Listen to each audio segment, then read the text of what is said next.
5월 15일 월요일. 계획을 세웠나요? 청년 케이드는 자신의 제1지망 대학의 장학금을 받고 진학할 수 있으리라 기대하고 있었습니다. 그는 고등학교 캠퍼스 사역에 참여했으며 새로운 환경인 대학에 가서도 비슷한 사역에 참여하길 바랐습니다. 그는 아르바이트로 돈을 모아왔고 새 일에서도 월등히 앞서 나갔습니다. 그가 세운 몇 가지 큰 목표들은 모든 것이 정확히 예정대로 진행되어 가고 있었습니다. 그런데 코로나는 이 모든 것을 바꾸어 놓았습니다. 학교에서는 케이든에게 첫 학기가 온라인으로 진행될 것 같다고 알려왔습니다. 캠퍼스 사역에 공백이 생겼습니다. 비즈니스가 문을 닫자 일자리에 대한 기대도 사라져 버렸습니다. 실망에 빠진 그에게 친구가 유명한 프로 권투 선수의 말을 넉살맞게 인용하며 말했습니다. 그래, 주먹으로 입을 얻어맞기 전까지는 누구에게나 계획이 있지.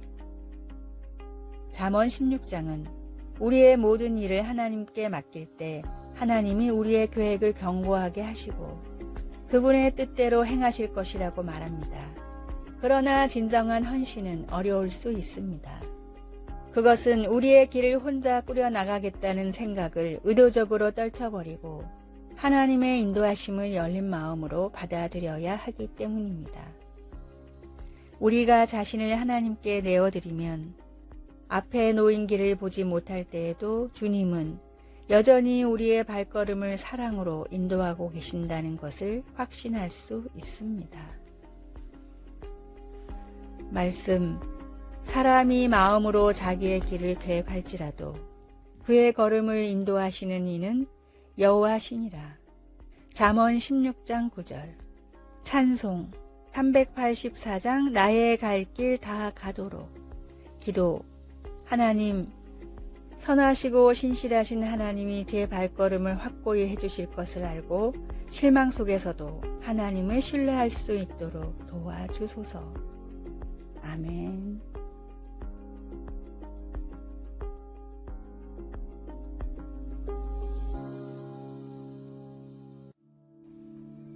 (5월 16일) 화요일. 길이 있는 곳. 미국의 저명한 정신과 의사의 베스트셀러인 아직도 가야 할 길의 저자 스콧 팩은 중학교 때 정신적으로 심각한 방황을 했습니다. 삶의 의미를 찾지 못해서 자살을 준비하던 팩은 모든 준비를 갖춰놓고 마지막으로 학교 선생님을 찾아가 상담을 했습니다. 첫 번째로 찾아간 담임 선생님과 두 번째로 찾아간 교장 선생님은 팩의 고민을 귀담아 듣지 않고 오히려 먹고 살만하니 배부른 소리를 한다며 혼을 냈습니다. 마음에 큰 상처를 받은 팩은 마지막으로 학교에서 천재로 유명한 수학 선생님을 찾아가 속마음을 털어놨습니다. 수학 선생님은 팩의 고민을 진지하게 들어준 뒤 다음과 같이 말했습니다. 내가 너무 힘든 상황이라는 것은 정말 잘 알겠어. 하지만 내가 감히 조언을 할 수 있는 일은 아닌 것 같구나. 앞으로 어떻게 해야 할지 함께 생각해 보는 것은 어떨까? 아무런 내용도 없는 조언이었지만 팩에게는 선생님의 이 말이 너무 큰 도움이 되었습니다. 이후 사람의 정신을 공부하며 의사가 된 팩은 계속해서 세상의 다양한 종교를 탐구하다 주님을 만나 그리스도인이 되었고 자신이 얻은 깨달음과 평안을 책으로 펴내 사람들에게 전하며 살아가고 있습니다. 세상에는 많은 길이 있으나 답이 없고 성경에는 오직 한 길만이 있으나 유일한 진리입니다. 혼란한 세상 가운데 모든 문제의 해답을 주시는 예수 그리스도라는 길을 따라 걸어가십시오. 오늘의 말씀. 즐거워하는 자들로 함께 즐거워하고 우는 자들로 함께 울라. 로마서 12장 15절. 오늘의 찬송 201장 참사람 되신 말씀. 오늘의 만나 세상 가운데 모든 문제의 해답을 주시는 주님을 따라 가게 하소서. 내가 주님께 얻은 깨달음과 평안을 사람들에게 전하며 살아갑시다.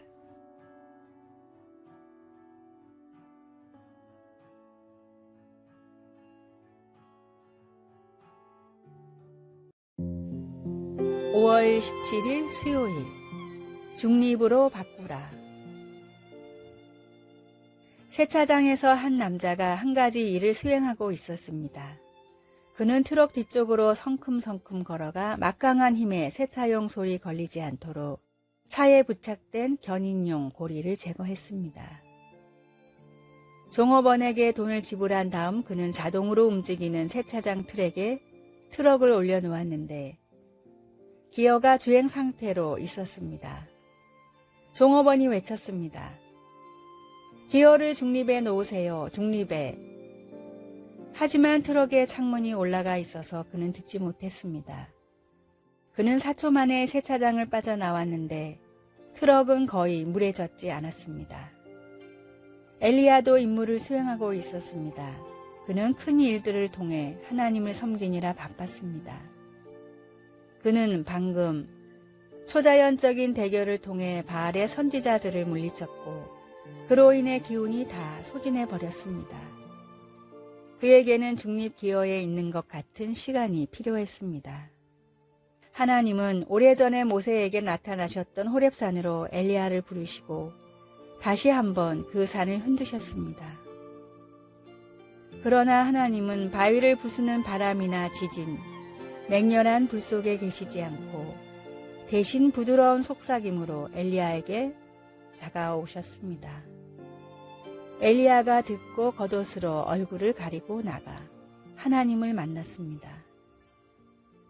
우리도 모두 임무를 수행하고 있습니다. 우리는 우리 구주를 위해 큰 일을 하려고 삶의 기여를 주행 상태에 놓습니다. 그러나 우리가 한 번도 중립 상태로 바꾸지 않는다면 삶을 무심결에 지나치고 성령님의 부어주심을 놓칠 수 있습니다. 가끔씩 삶을 중립에 놓으십시오. 말씀. 지진 후에 불이 있으나 불 가운데에도 여호와께서 계시지 아니하더니 불 후에 세미한 소리가 있는지라. 열왕기상 19장 12절. 찬송. 540장. 주의 음성을 내가 들으니. 기도. 하나님 아버지, 당신이 하나님이시기 때문에 저는 잠잠히 있을 수 있습니다.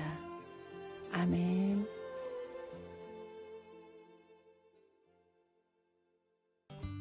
(5월 18일) 목요일. 종이를 채워봅시다. 국내의 한 교회에서 있었던 일입니다. 학생부 부장을 맡고 있던 장로님에게 한 학생이 개인 면담을 요청했습니다. 평소 믿음 생활을 열심히 하고 평판도 아주 좋은 학생이었습니다. 그런데 그 학생이 앉자마자 대뜸 자신이 이단에 빠졌다고 고백했습니다. 학생이 면담을 요청한 이유는 평소 존경하는 장로님에게 포교를 하고 싶어서였습니다. 어안이 벙벙해진 장로님은 하도 어이가 없어 종이와 펜을 건네며 지금 믿고 있는 이단이 왜 진리이며 무엇이 좋은지 쓰라고 했습니다. 학생은 앉은 자리에서 순식간에 일목요연하게 그 이유에 대해 4장이나 적었습니다. 이 모습을 본 장로님은 더욱 놀랐습니다. 학생을 타일러 일단 집으로 보내고 자신도 종이에 예수님이 어떤 분이고 왜 믿어야 하는지에 대해서 적었습니다. 그런데 한 장을 채우기가 버거웠습니다. 장로님은 확고한 진리를 믿고 있다는 안도감에 안일한 신앙생활을 하고 있음을 깨닫고는 크게 회개한 뒤 전에 없는 열과 성을 다해 다시 학생들을 가르치기 시작했습니다. 진리를 알고 생명의 말씀을 믿는 사람은 뜨거운 열정을 품고 말씀을 실천해야 합니다. 우리의 삶은 아는 만큼 실천하는 신앙입니까? 머리만 커지고 말만 많아지는 헛똑똑이 신앙은 아닌지 점검해야 합니다. 내가 정말로 하나님을 믿고 있는지, 얼마만큼 그 말씀을 실천하며 순종하고 있는지 돌아보았으면 합니다. 오늘의 말씀. 우리가 다 그의 충만한 데서 받으니 은혜 위에 은혜로라. 요한복음 1장 16절. 오늘의 찬송. 322장 세상의 헛된 신을 버리고. 오늘의 만나. 진리인 생명의 말씀을 열정을 품고 실천하며 살게 하소서. 내가 정말로 하나님을 믿고 있는지, 그 말씀을 실천, 순종하는지 돌아봅시다.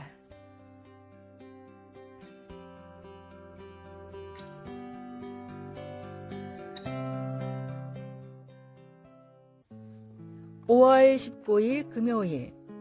은밀히 베푸는 자. 상위 용사인 크리스토퍼에게는 일상의 활동들이 점점 더 버거워지고 시간도 더 오래 걸리고 통증도 늘어가기만 했습니다. 그럼에도 그는 최선을 다해 아내와 아이를 돌보았습니다. 지나가는 사람들은 매주 그가 손으로 미는 재초기로 잔디를 깎는 모습을 보곤 했습니다. 어느 날 크리스토퍼는 익명의 기부자에게서 한 장의 편지와 함께 타고 다니는 비싼 잔디 깎는 기계를 받았습니다. 익명의 기부자는 어려움에 처한 사람을 남모르게 돕는 특권을 통해 보람을 느꼈습니다. 예수님은 우리가 주는 모든 것을 은밀히 해야 한다고 말씀하시지는 않지만 우리가 베풀 때 우리의 동기를 살펴보라고 상기시켜 주십니다. 그리고 구제할 때 외식하는 자가 사람에게서 영광을 받으려고 회당과 거리에서 하는 것 같이 너희 앞에 나팔을 불지 마라 고도 하셨습니다. 하나님은 우리가 너그러운 기부자가 되기를 바라시면서도 사람에게서 칭찬이나 특별한 인정을 받으려고 선행을 베푸는 것을 피하라고 권고하십니다. 우리에게 있는 모든 것이 하나님으로부터 오는 것임을 깨달을 때 우리는 자신의 등을 쓰다듬거나 타인의 칭찬을 얻으려 하지 않는 은밀히 베푸는 자가 될 수 있습니다. 모든 좋은 것을 다 주시는 전지하신 하나님은 그분의 백성들이 참된 선행을 베푸는 모습을 보시며 기뻐하십니다. 하나님의 인정을 받는 보상을 능가하는 것은 아무것도 없습니다. 말씀. 사람에게 보이려고 그들 앞에서 너희 의를 행하지 않도록 주의하라. 마태복음 6장 1절. 찬송.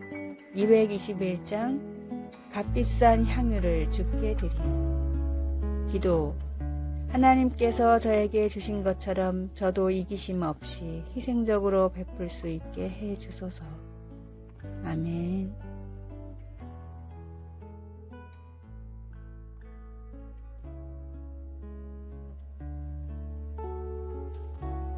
아래의 빨간색 글자 구독을 누르시어 더 많은 전도의 열매를 맺으시기를 기도합니다.